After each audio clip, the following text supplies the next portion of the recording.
Good morning dear student. आज हम class 10th के मैथ पे तीसरा अध्याय दो चर वाले रैखिक समीकरण युग्म को पढ़ाते हैं। तो दो चर वाले मतलब जिसमें चरों की संख्या दो है। रैखिक समीकरण आप पिछले अध्याय यानी पिछले क्लास में आप पढ़े हैं। रैखिक समीकरण यानी ऐसा समीकरण जिसमें चर के घातों की संख्या एक हो। कोई भी जैसे यहाँ पे लिख दें x 2x बराबर 3, तो ये रैखिक समीकरण में है, रैखिक समीकरण है, इसमें चरों की घातों की संख्या एक है। लेकिन हमें पढ़ना क्या है, हमें दो चर वाले रैखिक समीकरण पढ़ना है। इसलिए हम इस तरीके से सब उदाहरण को लिखते हैं। यहाँ लिखते हैं x प्लस वाई बराबर 3 और x माइनस वाई बराबर 4। ये जो है रैखिक समीकरण में है। इसमें चरों की संख्या कितना है, पहला चर ये है, दूसरा चर y है। पहला इसमें x है, दूसरा y है ना। जब दो चरों की संख्या दो हो तो उसे बोलते हैं दो चर वाले। और रैखिक का मतलब चरों की घातों की संख्या एक एक हो दोनों में, यानी इसमें चरों की घातों की संख्या एक एक है, इसलिए इसे बोलेंगे दो चर वाले रैखिक समीकरण। कहीं भी कुछ लिखा रहा है इस तरीके से, इसमें यहाँ पे लिखा रहा है 2x प्लस वाई बराबर 4, तो ये दो चर वाले समीकरण है। क्या है, दो चर वाले रैखिक समीकरण है। क्या है, दो चर वाले रैखिक समीकरण। कहीं भी लिखा रहा है y माइनस जेड बराबर 3, तो ये भी दो चर वाले रैखिक समीकरण है। यानी पहला चर y, दूसरा चर z, इसमें चरों की घातों की संख्या एक और एक, इसलिए रैखिक बोला गया। ठीक, चरों में दो चर हों और अगर घातों की संख्या एक हो तो दो चर वाले रैखिक समीकरण हो जाएंगे। अगर कहीं लिखा रहा है 2x स्क्वायर प्लस वाई बराबर 3, तो दो चर तो है लेकिन रैखिक समीकरण नहीं है। दो चर तो है लेकिन रैखिक समीकरण नहीं है, इसमें स्क्वायर है इसलिए रैखिक समीकरण नहीं बनेगा। इसलिए रैखिक समीकरण के लिए चर के घातों की संख्या एक होना चाहिए। समझ में आया? इस प्रकार से हम दो चर वाले रैखिक समीकरण को समझते हैं। चलिए हम कुछ कंडीशन लिखते हैं इसमें। यहाँ लिखते हैं तुलना करने, जैसे कोई भी संख्या आ जाए हमारे पास, जैसे यहाँ पे लिखें 2x प्लस 5y बराबर 3, या दूसरा लिख देते हैं 3x धन 2y बराबर 1। इस प्रकार से हमारे पास दो चर वाले रैखिक समीकरण युग्म है। हमारे पास रैखिक समीकरण युग्म है इस प्रकार से। चलिए हम इसका तुलना करते हैं किससे, ax plus by plus c बराबर 0 से हम तुलना करते हैं। क्या करते हैं, ये हमारा व्यापक सूत्र होता है से तुलना करने पर, से तुलना करने पर इस प्रकार से हम लिखते हैं। तुलना करेंगे मतलब इसका मतलब हुआ ax, पहला समीकरण जब लेंगे ax, समझ में आ रहा है, ax और by और प्लस c, इसका मतलब ऐसे हम लिखेंगे यहाँ पे 2x प्लस 5y माइनस 3 कर देंगे इधर, क्योंकि बराबर 0 है तो हमको बराबर 0 लिखना पड़ेगा। अब यहाँ पे a के स्थान पे देख ही रहे हो आप कितना है, a बराबर कितना है 2, और b के स्थान पे कितना है 5 है, तो b बराबर लिखेंगे 5, और यहाँ पे लिखेंगे c के स्थान पे क्या है, चिन्ह सहित लिखते हैं -3 है, c बराबर -3 लिखेंगे ऐसा। इसी प्रकार से दूसरे समीकरण जब हम पहले में लिखते हैं तो इसको लिखते हैं a1 b1 c1। दो समीकरण हमारे पास रैखिक समीकरण का युग्म है, इसलिए हम जब तुलना करते हैं इस व्यापक पद से तो हम लिखते हैं a के स्थान पे 2 a1, b1 के स्थान पे 5। अच्छा, अगर यहाँ पे b1 के स्थान पर माइनस लिखा होता, यहाँ -5y दिया होता, तो b1 के स्थान पर -5 हमें लिखना होता। इस प्रकार से हम इसको लिखते हैं। चलिए दूसरे में जब लिखेंगे हम यहाँ पे, ये हो जाएगा 3x plus 2y minus 1 is equal to 0। तो हम जब तुलना करेंगे तो a के स्थान पे इसमें क्या है, a2 बराबर 3 और b2 बराबर 2, c2 बराबर -1। ये हम व्यापक पद से हम तुलना कर दिए। ध्यान देना, इसमें a1 a2 c1, a1 b1 c1, इसमें a2 b2 c2। पहले समीकरण की जब तुलना करेंगे तो a1 लिखेंगे, a1 b1 c1। दूसरे का जब तुलना करेंगे व्यापक पद से a2 b2 c2 लिखेंगे। इस प्रकार से हमने लिखा। चलिए हम कुछ कंडीशन इसमें लिखते हैं। कंडीशन हमारा इस तरीके से रहेगा, जब a1 बटे a2 बराबर not is equal to b1 बटे b2। ठीक, तो हम लिखेंगे दोनों रेखाएं प्रतिच्छेद करती हैं। क्या करती हैं, दोनों रेखाएं एक बिंदु पर प्रतिच्छेद करती हैं। ये कंडीशन है। यहाँ लिखते हैं दोनों रेखाएं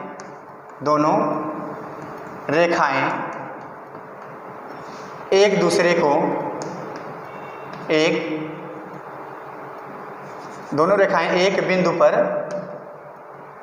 पर प्रतिच्छेद करती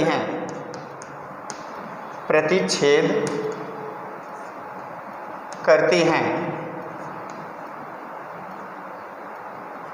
ये कंडीशन आपको लिखना होगा। ठीक, जब A1/A2 बराबर नॉट B1/B2 हो तो दो रेखाएं एक बिंदु पर प्रतिच्छेद करती हैं, दूसरा हमें कंडीशन लिखना है A1/A2, पहला कंडीशन ये था। दूसरा A1/A2 बराबर B1/B2 बराबर C1/C2। तो रेखाएं परस्पर संपाती होंगी, यहाँ हम लिखते हैं रेखाएं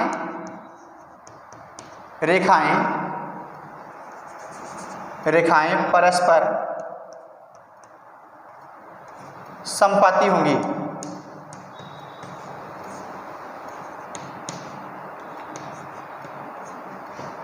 ये दूसरा कंडीशन है जब A1/A2 B1/B2 C1/C2 अगर ऐसे बराबर तीनों इक्वल आते हैं तो रेखाएं परस्पर संपाती होंगी। ये कंडीशन जो है आपके क्वेश्चन पेपर में, आपके बुक के एक्सरसाइज में ऐसा पूछता है, संपाती, अगर यदि संपाती है तो दिखाइए कि संपाती है, तो हमें सिद्ध करना होगा तीनों इक्वल आना चाहिए। तो हमें ऐसे भी क्वेश्चन दे सकता है कि ये कौन से रेखाएं संपाती हैं कि समांतर हैं कि प्रतिच्छेद करती हैं। अब चलिए समांतर के लिए हम चलते हैं। जब दो बराबर हो, एक नॉट इज इक्वल टू, दो बराबर हो तीसरा बराबर ना हो, इस प्रकार से लिखें A1/A2 बराबर B1/B2 बराबर not is equal to C1/C2। तो रेखाएं जो हैं, यहाँ लिखते हैं रेखाएं परस्पर समांतर होंगी। क्या होंगी? समांतर होगी। इस प्रकार से हम इसको लिखेंगे। ये तीनों कंडीशन समझ में आया आपको, पहला, दूसरा, तीसरा। यानी जब कहेगा प्रतिच्छेद करती हैं तो ये इतना ऐसा, इसे हमें सिद्ध करना होगा। जब कहेंगे परस्पर संपाती है तो हमें ऐसा सिद्ध करना होगा। जब कहेंगे परस्पर समांतर है तो हमें इस तरीके से सिद्ध करना होगा। चलिए एक हम देखते हैं क्या होता है। एक क्वेश्चन लेते हैं।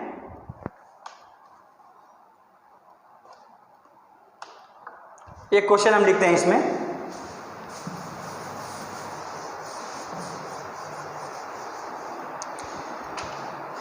क्वेश्चन आपके चैप्टर से ही ले लेते हैं।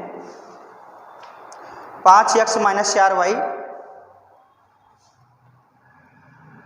5x - 4y धन 8 बराबर 0। दूसरा क्वेश्चन 7x धन 6y ऋण 9 बराबर 0। चलिए हम ऐसे क्वेश्चन ले लिए। ठीक, ये पहला है, ये दूसरा इक्वेशन है, यानी दो चर वाले रैखिक समीकरण के युग्म का पहला, ये दूसरा, यानी इस प्रकार से हम समीकरण बनाया। अब हमें लिखना है, इसमें दिखाना है कि संख्याएं, ये दोनों रेखाएं जो हैं, दोनों समीकरण एक दूसरे को प्रतिच्छेद करती हैं या संपाती हैं या समांतर हैं। तो चलिए हम निकालते हैं। लिखते हैं व्यापक पद से तुलना करने पर ax + by + c = 0 से तुलना करने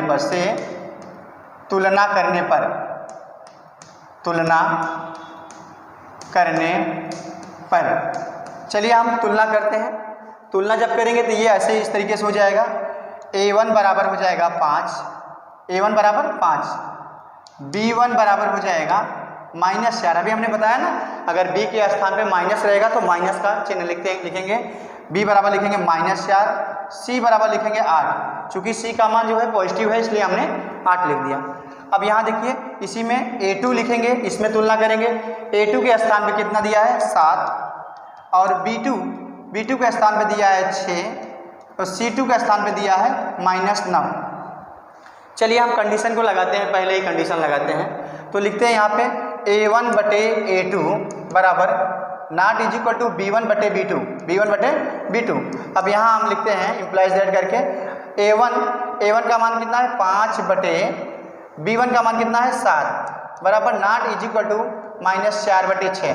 अच्छा ये दोनों इक्वल दिख रहा है, नहीं दिख रहा है, इसलिए पहले ही कंडीशन हमारा फॉलो कर रहा है, यानी हम लिखेंगे रेखाएं एक बिंदु पर प्रतिच्छेद करती हैं। लिखेंगे यहाँ पे रेखाएं एक बिंदु पर प्रतिच्छेद करती है। इस प्रकार से हम ऐसे क्वेश्चन को हल करेंगे, यानी आप तीनों कंडीशन का यूज करेंगे। आपके एक्सरसाइज में तीनों का तीनों ये शर्तें लागू होगा, तीनों शर्तों से आपको क्वेश्चन मिलेगा। चलिए हम आगे एक क्वेश्चन और चलते हैं। यहाँ पे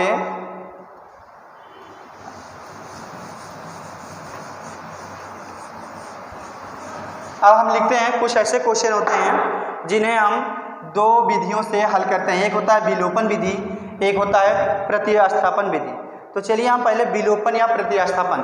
तो प्रतिस्थापन जैसे कोई समीकरण दे दिया है, कोई भी समीकरण आ जाए, समीकरण में लिख दें यहाँ पे x प्लस 2y बराबर 1, या लिख दें x प्लस या 2x प्लस y बराबर 3।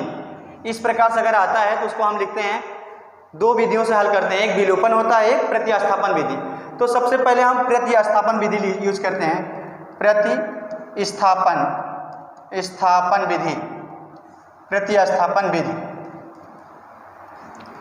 प्रतिस्थापन विधि का मतलब होता है कि किसी भी एक समीकरण का प्रतिस्थापित कर देना।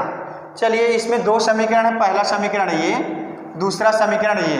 तो पहले समीकरण में हम इस तरीके से लिखेंगे यहाँ पे x प्लस 2y बराबर 1, ठीक। तो इसको हम प्रतिस्थापित जब करेंगे तो x बराबर 1 माइनस 2y, यानी एक चर को एक तरफ रखेंगे, बाकी को एक तरफ कर देंगे। तो ये आ जाएगा समीकरण नंबर 1 है ना। तो लिखेंगे का मान समीकरण दो में रखने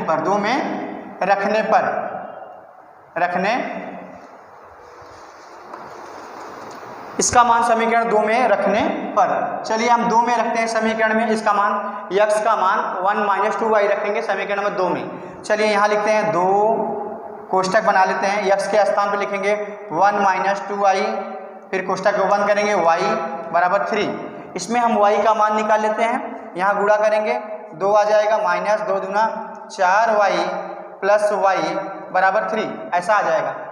फिर यहाँ पे हम लिखते हैं, देखिए इसका गुणा इसमें किया 2 आया, इसका गुणा माइनस 2y में करेंगे, 4y आएगा, और y लिखा था 3 लिखा था। अब चलिए इसको हम लिखेंगे, 4y में से y घटाएंगे, माइनस 3y आएगा बराबर 3 माइनस 2 को उधर ले जाएंगे, माइनस 2 हो जाएगा। तो यहाँ लिखेंगे माइनस 3y बराबर 1, 2 में 3 में से 2 गए, 1 आएगा, y का मान आ जाएगा माइनस 1/3। ये आया का मान समीकरण 2 में रखने पर, समीकरण 2 में रखने पर। देखिए इसमें 1 में रखेंगे, क्योंकि एक बार हमने समीकरण 1-2 का यूज कर चुके हैं, इसलिए जो y की वैल्यू आएगी उसको समीकरण नंबर 1 में रख देंगे। किसमें? 1 में रखेंगे, समीकरण नंबर 1 कहाँ है? ये समीकरण पहला है, इसमें हम लिखते हैं यहाँ पे बनाकर x प्लस 2 गुणे y का मान कितना आया है? माइनस 1/3 बराबर 1। ये हो जाएगा x माइनस 2 1 कम 2, ऊपर अंश से गुणा करेंगे, बटे 3 बराबर 1। तो ये हो जाएगा x बराबर लिखेंगे 1 प्लस 2/3। x का मान निकालने के लिए x को एक तरफ रखेंगे, बाकी अचर पद को एक तरफ करेंगे। तो ये माइनस 2/3 था, उधर जाएगा प्लस 2/3। अब इसको हम भिन्न के रूप में हल करेंगे, x बराबर लिखेंगे 3 1 कम 3 प्लस इसके नीचे 1 है, 1 2 के 2 आएगा, बटे 1 का 3 में 3 में आ जाएगा, ठीक। तो यहाँ लिखेंगे 3 और 2 5/3। इसका मतलब ये 2 मान हमारा आया, एक मान आया y बराबर 3, क्या आया? y बराबर 1/-3 और x का मान आया 5/3। यानी ये प्रतिस्थापन विधि से x और y का मान निकालते हैं। इस तरीके से हम प्रतिस्थापन विधि से मान निकालते हैं। चलिए अब हम विलोपन विधि को नेक्स्ट वीडियो में आपको बताएंगे किस प्रकार से होता है। बाकी इसमें से जितने भी क्वेश्चन है प्रतिस्थापन विधि का और ये 3 शर्तों से जो 20 सवाल क्वेश्चन लग रहे हैं, आप लोग इसको वीडियो देख के लगाएंगे। Thank you.